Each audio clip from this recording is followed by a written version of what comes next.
Good day students, this is our lecture number 9 of the chapter ratio.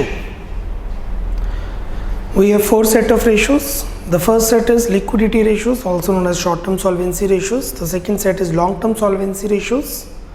Third set we do have is efficiency, activity ratios, and the fourth set is profitability ratios. और अभी हम 4 set पर हैं. Let's proceed with the questions. We'll try कि आज हम 34 से 40 questions complete करें. इससे हमारी प्रॉफिटेबिलिटी रेशियोज कंप्लीट हो जाएंगी. Let's start with question number 34. Question number 34. Calculate inventory turnover ratio. Inventory turnover ratio पूछिए आपसे. आई नो ये प्रॉफिटेबिलिटी रेशियो नहीं है, बट इसमें प्रॉफिटेबिलिटी रेशियो गिवन है. Inventory turnover ratio is COGS upon average stock. Inventory turnover ratio is COGS upon average stock. Net revenue from operations 2 lakh, GP 25%, GP ratio 25%, inventory at the end 60,000, excess of inventory at the end over inventory in the beginning is 20,000. तो इस question में GP ratio given है. The question says GP ratio, gross profit ratio. What is gross profit ratio? It is gross profit upon net sales into 100, right? It is 25%. Will just write 25 क्योंकि 100 तो यही है. 25 is GP ratio, 100 यही है. Gross profit upon net sales into 100,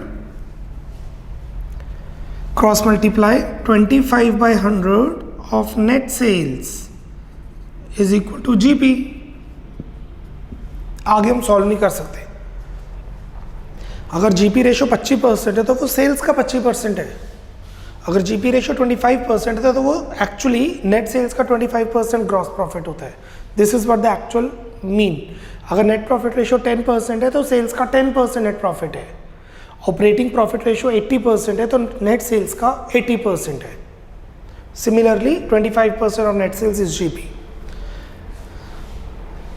हमें COGS चाहिए, तो what is the formula for COGS? The formula for COGS is net sales minus gross profit.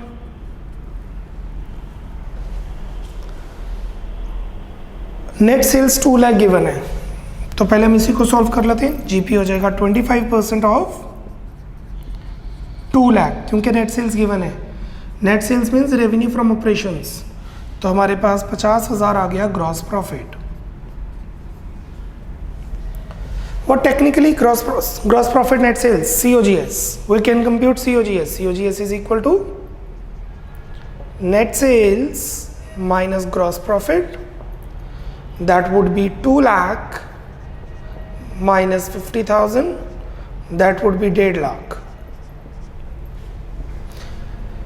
Gross profit आ रहा है 50,000, COGS है 1.5 लाख, नेट सेल्स है 2 lakh. So the formula is COGS 1.5 lakh upon average stock.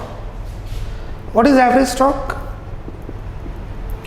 It is opening stock plus closing stock whole divided by 2. Closing stock is 60. Closing stock question में given है 60,000. Excess of inventory at the end over the beginning 20,000. Closing stock ज़्यादा है.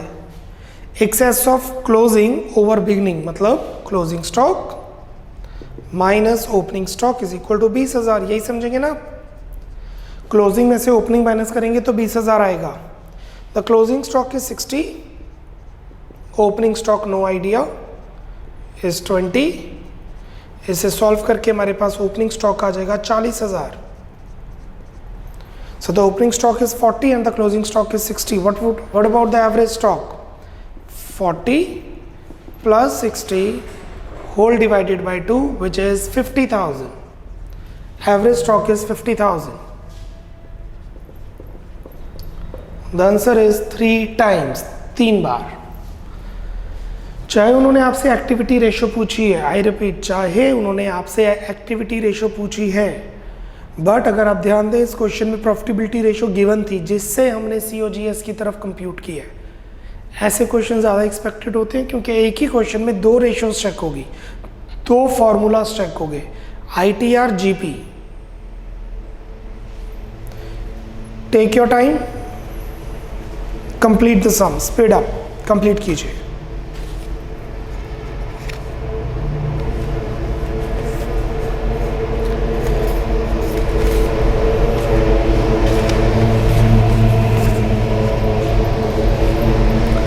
That's it. Let's move to the new question. Number 35.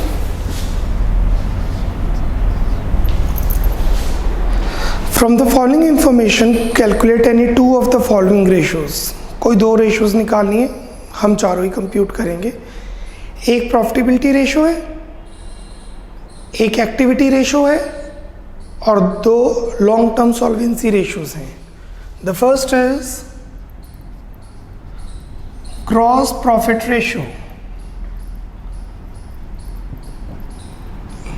The formula for it is gross profit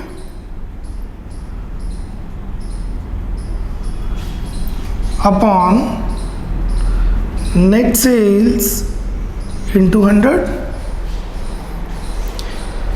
question में gross profit directly नहीं given और net sales भी question में directly नहीं given. जब भी ग्रॉस प्रॉफिट की बात होती है तो डेफिनेटली COGS से हम कंप्यूट करते हैं क्योंकि net sales minus COGS is gross profit. So first COGS question में गिवन है 6,80,000, 6,80,000 and net sales is equal to cash sales plus credit sales. I know sales return minus करते हैं but इस क्वेश्चन में कहीं भी सेल्स रिटर्न है ही नहीं, तो नेट सेल्स और टोटल सेल्स में कोई फर्क ही नहीं बचा। Credit sales is 3 lakh, credit sales 3 lakh question में गिवन अगर आप देखेंगे, क्रेडिट रेवेन्यू फ्रॉम ऑपरेशंस, और कैश सेल्स है 75% of credit sales, 75% of this, 75% of 3 lakh. So 3 lakh is credit sales and 3 lakh का 75% is cash sales.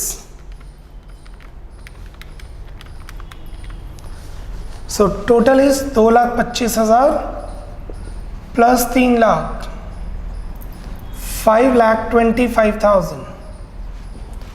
So now you can compute gross profit. You know what is gross profit? Gross profit is net sales minus COGS, that would be 5,25,000 minus 6,80,000, that's a loss.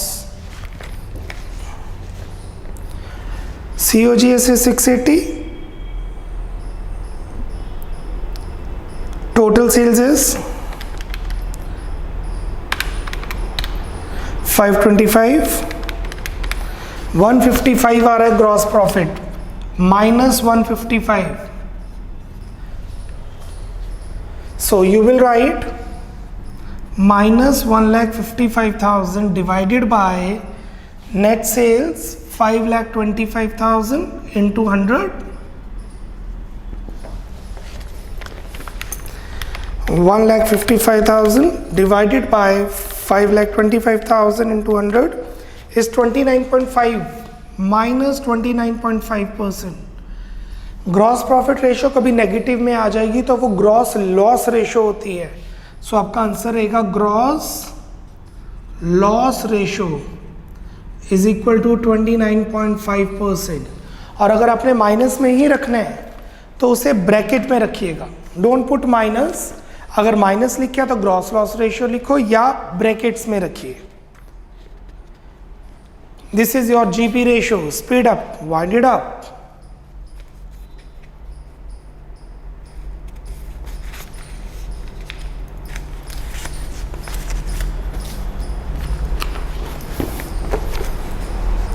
Number 2, working capital turnover ratio, net sales upon net working capital. Net sales हमें question में given है 5,25,000.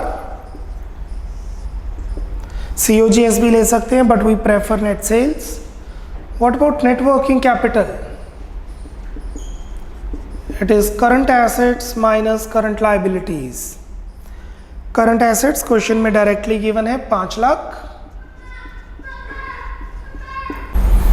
Current liabilities are 290, directly given है. So net working capital is 2,10,000, 2,10,000.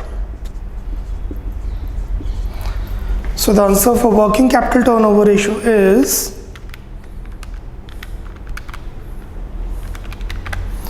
2.5 times.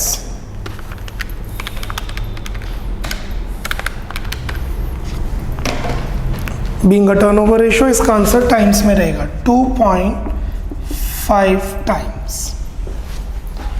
Moving to number 3, proprietary ratio. Proprietary ratio. Who are proprietors? The shareholders. So the formula is shareholder funds, that means equity,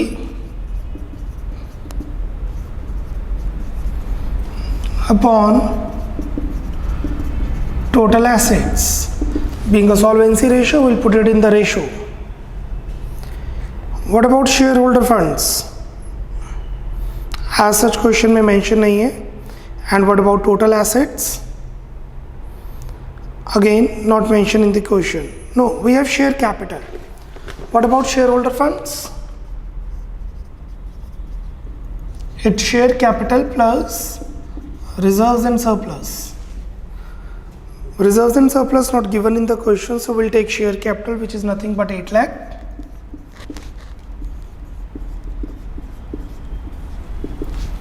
What about total assets? Total assets is actually equal to total liabilities. And total liabilities is equal to equity, shareholder funds, plus non-current liabilities plus current liabilities. You know, total assets are always equal to total liabilities, which is nothing but shareholder funds plus non-current liabilities plus current liabilities. In equity, we have share capital 8 lakh. In non-current liabilities, we have 9% total long-term borrowings, that is 340. Plus current liabilities, which we have is 290.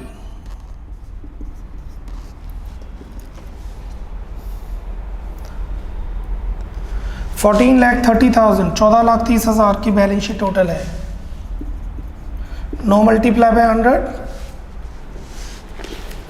Multiply by 100 नहीं रहेगा. Being it is activity ratio.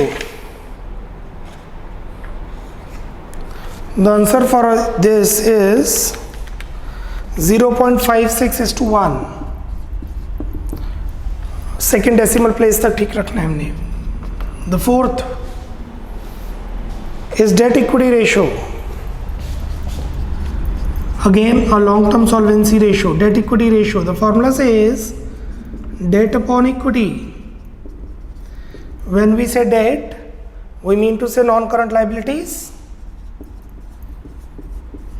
and when we say equity, we mean to say shareholder funds. 340 by 800 is 0.425:1. Giving you 1 minute, complete कीजिए sum. Working capital turnover ratio, proprietary ratio and debt equity ratio. Speed up.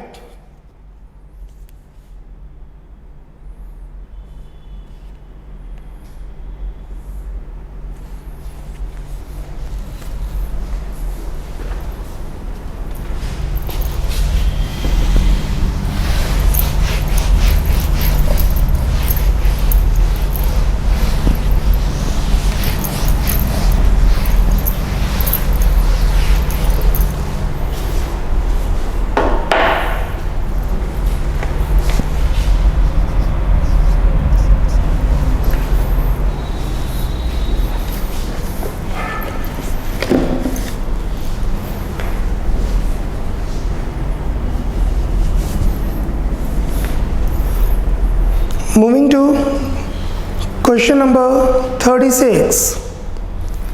Moving to question number 36. Net profit ratio of a company is 20%. Net profit ratio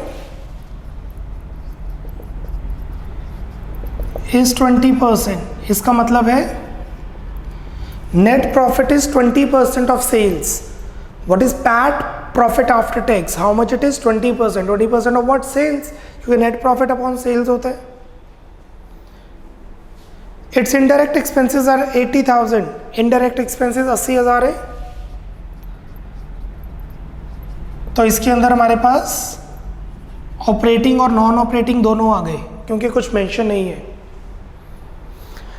Cash revenue from operation is 3 lakh and credit revenue from operation is 80% of total revenue from operations. Credit revenue is 80% of total and cash is 3. Net sales is equal to net revenue from operation is equal to cash sales plus credit sales. Sales की जगह revenue from operations भी लिख सकते हैं. मैं prefer करता हूं कि आप सेल्स की जगह रेवेन्यू फ्रॉम ऑपरेशंस ही लिखें. इन एग्जाम इन टेस्ट आप सेल्स की जगह रेवेन्यू फ्रॉम ऑपरेशंस लिखें. अभी के लिए I am writing sales, you may write sales because it takes time.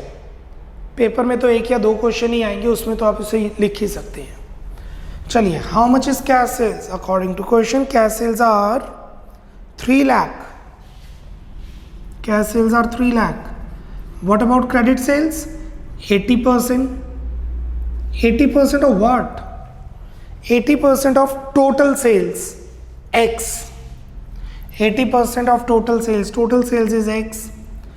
अब आप कहेंगे ये तो टोटल सेल्स है, आपने नेट सेल्स में लिख दिया. कोई फर्क नहीं पड़ेगा क्योंकि सेल्स रिटर्न क्वेश्चन में नहीं गिवन. क्योंकि क्वेश्चन में सेल्स रिटर्न नहीं गिवन. आई रिपीट, क्योंकि क्वेश्चन में सेल्स रिटर्न नहीं गिवन तो नेट सेल्स और टोटल सेल्स में कोई डिफरेंस नहीं रहता. x is equal to 3 lakh plus 80/100 of x. x is equal to 3 lakh plus 4/5 of x. 80% is 4/5. x minus 4/5 of x is 3 lakh. 1/5 of x is 3 lakh. That means x is equal to 15 lakh. 15 lakh. 15 lakh की total sales है जिसमें से 3 लाख की cash sales है और 12 लाख की credit sales है. So net sales is equal to ₹15 lakh. यही क्वेश्चन में गिवन है. पूछिए जीपी रेशो. क्वेश्चन में गिवन यही है. गिवन क्वेश्चन में नेट प्रॉफिट रेशो गिवन है. What is net profit ratio? It is net profit upon net sales into 100. 20 is equal to net profit upon net sales 15 lakh into 100, जिससे हमें पता लगेगा कि नेट प्रॉफिट है 15 लाख का 20% 3 लाख. नेट प्रॉफिट आ गया 3 लाख, दैट इज 15 लाख का 20%. How to find net profit? हमें जीपी रेशो पूछी है. जीपी के लिए हमें क्या चाहिए? सीओजीएस. जीपी रेशो के लिए हमें चाहिए सीओजीएस, जो इस क्वेश्चन में नहीं given. So net profit is equal to gross profit. हमें कैसे पता लगेगा ग्रॉस प्रॉफिट का फॉर्मूला लगाना है? क्योंकि जीपी रेशो पूछी है. अगर ऑपरेटिंग प्रॉफिट या ऑपरेटिंग कॉस्ट रेशियो पूछी होती तो ऑपरेटिंग प्रॉफिट का फॉर्मूला लगाते. Gross profit minus indirect expenses plus other income. 3 lakh is equal to gross profit. नहीं पता कितने, minus indirect expenses 80,000 plus 0. Other income is 0. Question में कुछ नहीं गिवन तो 0. So we get gross profit as 3,80,000. Gross profit आ रहा है 3,80,000. Now what they have asked? They have asked GP ratio, gross profit ratio, which is gross profit upon net sales into 100. Gross profit 380 upon net sales 15 lakh into 100. So 3,80,000 divided by 15 lakh into 100 is 25.33%.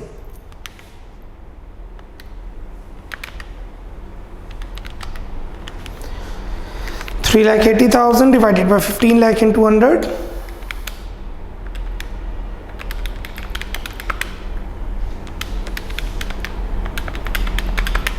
is 25.33%. Complete 36 question, 1 minute.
Moving to question number 37. Question number 37. Gross profit ratio of a company is 25%. 36 और 37 vice versa है. 36 से net profit से GP की तरफ आए थे, 37 में GP से नेट प्रॉफिट की तरफ जाएंगे. GP is 25%, gross profit is 25%. What does that mean? 25% on sales. Its credit revenue from operation is 18 lakh and cash is 10% of total. Net sales is equal to cash sales plus credit sales. Credit sales is 18 lakh. Credit sales हैं 18 लाख और cash sales हैं 80%. No, we are doing 37th question. 10% of क्या? ध्यान से पढ़िए. 10% ऑफ credit sales और total sales. Let the total sales be x. Total sales को एक्स मानेंगे. So x minus 10% of x is 18 lakh. 90% of x is 18 lakh. X is equal to 18 lakh into 100 by 90, which is nothing but 20 lakh. And what is x? Net sales. Net sales आ गई हमारे पास 20 lakh. What is GP ratio? Gross profit ratio is equal to gross profit upon net sales into 100. That means 25 is equal to gross profit upon net sales 20 lakh into 100. You can do directly. 25% of 20 lakh is gross profit. GP ratio is 25%, so 20 lakh का 25% is 5 lakh. Gross profit is 5 lakh. What is net profit? Net profit is gross profit minus indirect expenses plus other income. कहने का मतलब है gross profit में सभी तरह के खर्चे माइनस कर दो जो इनडायरेक्ट नेचर के हैं, चाहे वो ऑपरेटिंग हो चाहे वो नॉन ऑपरेटिंग हो, और प्लस कर दीजिए other income. Rent received, interest received, dividend received. As per the question indirect expenses 50,000 हैं. Indirect expenses is 50. Other income is 0. If nothing is given, 0. So net profit is 4.5 lakh. What about net profit ratio? It's net profit upon net sales into 100. When we say net profit, it means PAT. 4.5 lakh upon 20 lakh into 100. 22.5%. So net profit ratio is 22%. Speed up, take your time, complete your sum. 1 minute. 37th question.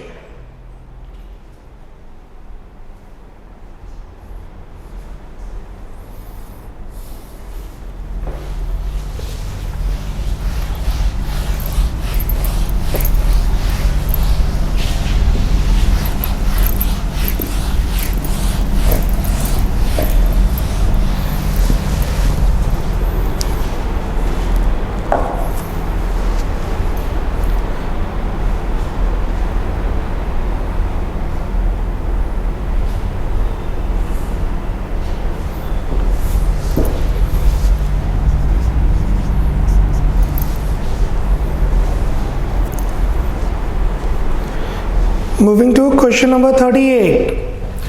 Question number 38. Calculate revenue from operations. Net sales निकालनी है. हमें question में given है current assets 8 lakh, quick ratio, current ratio, turnover ratio, gross profit 25% on cost. So quick ratio is, let's write down all the data we do have first. Quick ratio 1.5:1. Current ratio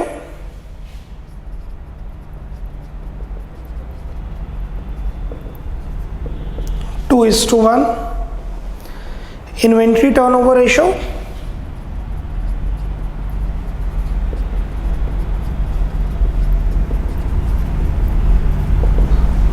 6 times. Current assets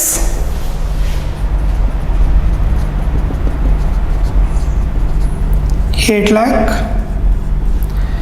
and gross profit is goods are sold at a profit of 25% on cost. Gross profit is 25% on cost. इस line पे star mark कीजिए, ध्यान से पढ़िए, लिखा है goods are sold at a profit of 25%. Goods are sold at a profit of 25%. तो gross profit होता 25% ऑन सेल्स. कुछ नहीं गिवन होता तो सेल्स पर ही कंप्यूट करते हैं ना, ग्रॉस प्रॉफिट अपॉन सेल्स इन 200. यहाँ पे लिखे ग्रॉस प्रॉफिट है 25% ऑन कॉस्ट. कॉस्ट मतलब COGS. अब ज़्यादा दिमाग नहीं लगाना, जो चीज़ गिवन है उसका फॉर्मूला पुट कर दो और देखते हैं कहाँ पहुँचते हैं. सबसे पहले गिवन है quick ratio. Quick ratio is equal to quick assets upon current liabilities. 1.5 is equal to quick assets हमारे पास नहीं है. I'm just writing QA to save our time, and we don't have current liabilities also. So if we do cross multiply, we'll get 1.5 current liabilities, quick assets. Number 1. चलिए quick ratio से तो बात बनी नहीं, आगे बढ़ते हैं करंट रेशो पे.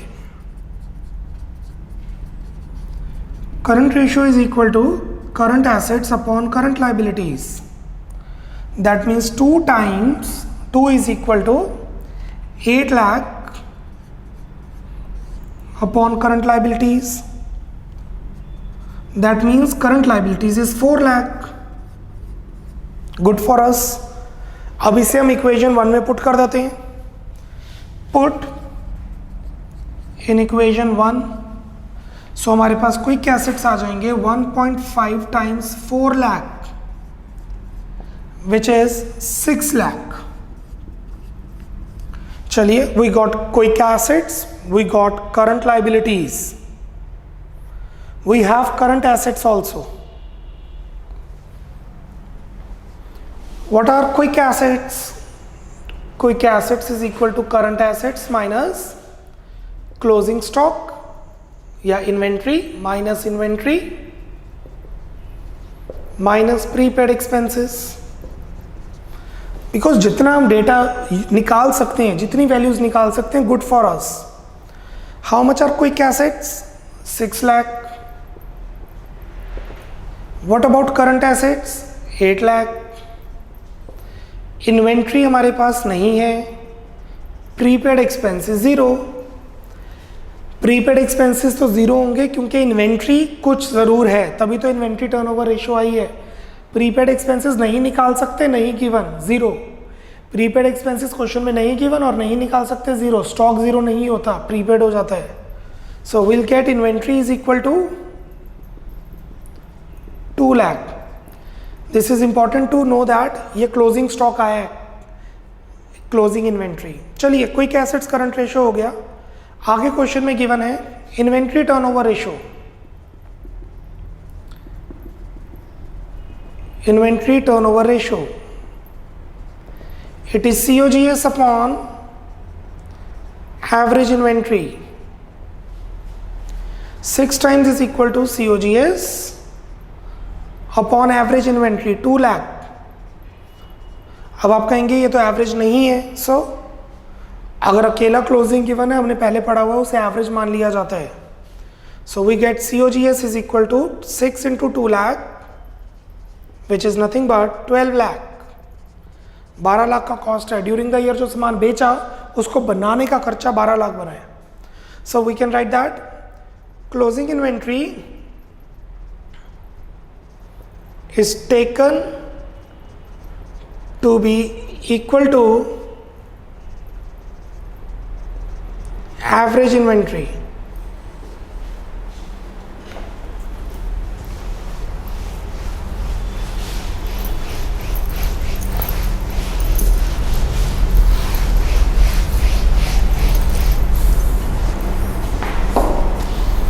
What next? GP, gross profit. What is gross profit? Net sales minus COGS. Gross profit is net sales minus COGS. तो आप इसको ऐसे भी लिख सकते हैं, COGS is net sales minus gross profit. Gross profit हमारे पास 25% of cost, 25% on cost, मतलब 25% of cost, COGS 12 lakh is equal to net sales minus 12 lakh. 12 lakh का 25% is 3, 6, 9, 12, 3 lakh is equal to net sales minus 12 lakh. So we'll get net sales is equal to 15 lakh. अभी तक हमने ये नहीं देखा question में पूछा क्या है. जो जो क्वेश्चन में गिवन था हमने मैक्सिमम डेटा निकालने की कोशिश की है. अब देखते हैं क्वेश्चन में पूछा क्या है. Calculate revenue from operation. Here we go, answer आ चुका है. जो चीज़ पूछी है उसे निकालने की कोशिश करेंगे तो सम सॉल्व नहीं होगा, आप कंफ्यूज होंगे. जो चीज़ गिवन है उसको सॉल्व करो, उससे डेटा इकट्ठा करो, you will reach to the point what they are asking, और you will get the stuff जहां पर हमने पहुंचना है. Do complete it, speed up.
Okay students, around 35 minutes हो चुके हैं लेक्चर के. We still have 10 more minutes. Speed up.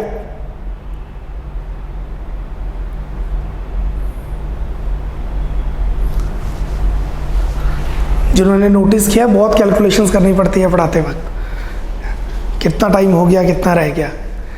चलिए मूविंग टू 38 का B part. The operating ratio of a company is 60%. Operating ratio is 60%. What is operating ratio? Operating cost upon net sales into 100 is operating ratio. अब operating ratio पे तभी फर्क पड़ेगा जब या तो नेट सेल्स बढ़े कम हो या ऑपरेटिंग कॉस्ट बढ़े या कम हो। ऑपरेटिंग कॉस्ट क्या होता है? COGS plus operating expenses. Purchase of goods costing 20,000 will increase, decrease or not change the operating ratio. Purchase of goods for 20,000. Purchase of goods for rupee 20,000 will increase COGS. जब आप goods खरीदेंगे तो COGS बढ़ जाएगी, cost of goods sold. Opening stock plus purchases plus direct expenses minus closing stock, COGS पड़ेगी, full stop. Hence operating cost will rise, जिससे operating cost भी बढ़ जाएगी। अब ऑपरेटिंग कॉस्ट बढ़ जाएगी तो ऑपरेटिंग रेशियो बढ़ जाएगी और ऑपरेटिंग प्रॉफिट रेशियो कम हो जाएगी, ग्रॉस प्रॉफिट रेशियो कम हो जाएगा, नेट प्रॉफिट रेशियो कम हो जाएगा, फुल स्टॉप। दस operating ratio will increase, underline increase, by this transaction. इस ट्रांजैक्शन से ऑपरेटिंग रेशियो बढ़ेगी। कंप्लीट कीजिए, 2 more questions to go, 30 seconds, speed up. जब हम गुड्स खरीदेंगे तो परचेजेस बढ़ेंगे, जिससे COGS बढ़ेगी, जिससे ऑपरेटिंग कॉस्ट बढ़ेगी। ऑपरेटिंग कॉस्ट बढ़ने से ऑपरेटिंग रेशियो भी बढ़ेगी।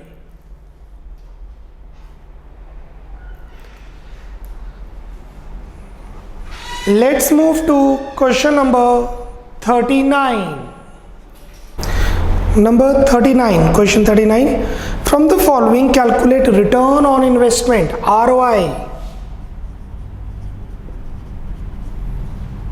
Return on investment compute करने, इसे हम रिटर्न ऑन कैपिटल एम्प्लॉयड भी कहते हैं। The formula is return on capital employed. Return मतलब EBIT upon capital employed into 100। तो सबसे पहले तो हमें चाहिए EBIT, earnings before interest and tax. और अगर आप क्वेश्चन में ध्यान दें, हमें गिवन है नेट प्रॉफिट बिफोर टैक्स, हमें चाहिए net profit before interest. So net profit before interest and before tax is this. इसमें से माइनस करेंगे इंटरेस्ट, तो हमारे पास आ जाएगा नेट प्रॉफिट आफ्टर इंटरेस्ट, ब्याज के बाद, बट बिफोर टैक्स, टैक्स से पहले, ब्याज के बाद टैक्स से पहले। और क्वेश्चन में हमें गिवन है नेट प्रॉफिट बिफोर टैक्स, यही गिवन है हमें, नेट प्रॉफिट बिफोर टैक्स ही गिवन है विच इज 60,000। अगर आफ्टर के बारे में कुछ नहीं लिखा तो वो आफ्टर ही होता है। बिफोर टैक्स का मतलब है before tax after interest. How much is interest? Interest पे होगा लॉन्ग टर्म बोरोइंग्स पे 2 लाख का 10%, 2 लाख का लोन लिया हुआ है, उसका 10% ब्याज देना पड़ेगा। 2 लाख का लोन, 10% का इंटरेस्ट, इट्स 20,000। सो प्रॉफिट जितना था उसमें से ब्याज माइनस किया, हमारे पास प्रॉफिट आ गया ब्याज के बाद टैक्स से पहले। Something minus 20 60, something minus 20 60, what is that something? 80,000। x minus 20,000 is equal to 60,000। So x is equal to 60 plus 20 which is nothing but 80,000। So we got 80,000 this, ये आ गया 80,000। अब बात करेंगे कैपिटल एम्प्लॉयड की। Capital employed, we have two formulas for that. हमें नहीं पता इस क्वेश्चन में कौन सा लगेगा। We have to see equity plus debt is 1, other we have is non-current assets plus current assets minus current liabilities. Let's see what do we have. Shareholder funds, long-term borrowings, long-term provisions. ये होगी liability side approach. Current liabilities, net fixed assets, non-current trade investments, current assets. दोनों approaches लग सकती हैं, दोनों से answer same ही आएगा। अगर क्वेश्चन सही बना हुआ है तो दोनों से आंसर सेम आएगा। लेट्स सी, पहले मैं ये अप्लाई करता हूं। इक्विटी मतलब share holder funds 50,000 plus debt non current liabilities 2 लाख प्लस 25, 2 लाख की बोरोइंग्स, 25,000 की प्रोविजन है long term. Short term provision होती तो करंट लाइबिलिटी होती। 225 plus 50, 225 plus 50 is 2,75,000। Capital employed from liability approach is 2,75,000। और अगर आप दूसरा मेथड लगाएं तो it is non current assets मतलब fixed assets 2,25,000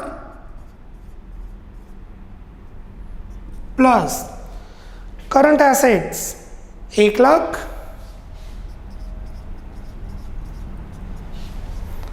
minus current liability 70,000।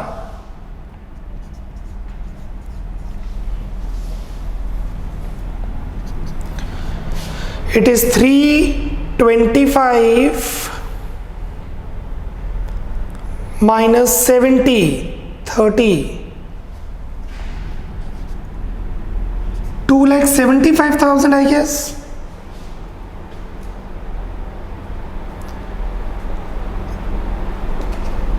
We have investments also 20,000 non-current assets के अंदर plus 20,000, so it would be 2,25,000 plus 20,000. These are non-current assets plus current assets 1 lakh minus current liabilities is 70, so it is nothing but 275. Capital employed 2,75,000 आ रही है दोनों method से। Let's put it in the formula 80,000 upon 2,75,000 into 100, 80,000 divided by 2,75,000 into 100, 29.09%, 29.09% capital employed काफ़ी अच्छी है। इस company में आप 100 रुपया लगाएंगे तो आपको 29% के आसपास मिलेगा। और ये जो शेयर होल्डर फंड्स गिवन है इसमें profit after tax after dividend included होता है। हमने बताया था ना, जो profit after tax after dividend retained earnings company reserve surplus में रखती है, इसके अंदर वो प्रॉफिट ऑलरेडी इंक्लूडेड होता है। इसके बाद कंपनी टैक्स देगी, इसके बाद डिविडेंड देगी, जो बचेगा वो बैलेंस शीट में अपने पास रखेगी शेयर कैपिटल के साथ रिजर्व सरप्लस में। इस 50,000 में वो इंक्लूडेड है ऑलरेडी। Complete question 1 minute. एक और क्वेश्चन पेंडिंग है, वो मैं लेक्चर नंबर 10 की तरफ मूव करूंगा। I will carry forward that question in lecture 10, 11 और 12. Do complete this, 30 seconds, not more than that.